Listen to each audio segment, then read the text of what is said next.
Good afternoon, everyone. This is Henry.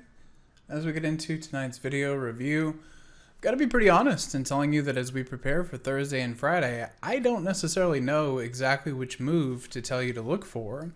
A lot of times when we do these video reviews, I will try to get you prepared for the next couple of sessions. I think we're in a spot to bounce, right? The S&P's had a pretty good flush today, down about 50 points at certain points.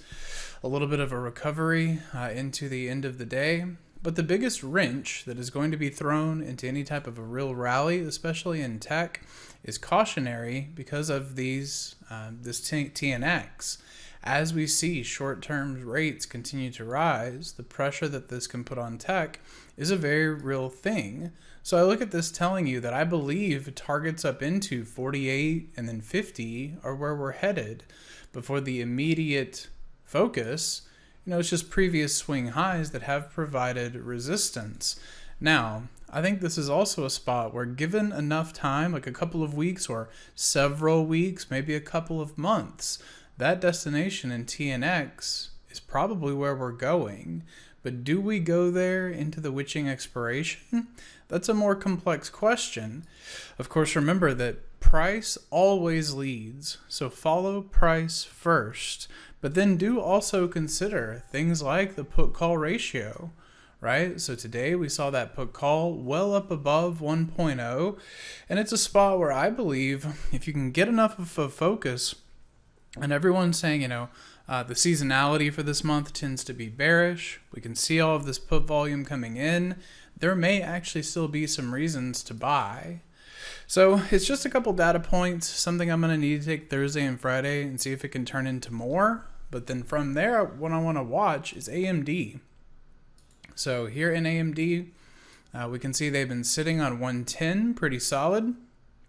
And came, if we're using this advance, swing low to swing high, look at where your 618 retracement held as support. So I believe that is showing us that this is the swing that is, really the campaign move that is trying to unfold. The retracement of it holds where it needs to, and then we move into a squeeze. So again, knowing that the market can be a little volatile and knowing that I have to be flexible, but if we can stay kind of right at 110 for Thursday and Friday and maybe pin there this week, I think that bodes well for 115 and possibly 120 into next. So at least keep that on your radar. Let's see how things look as we get into the end of the week, and hopefully we get a little more information to make our next round of good trades.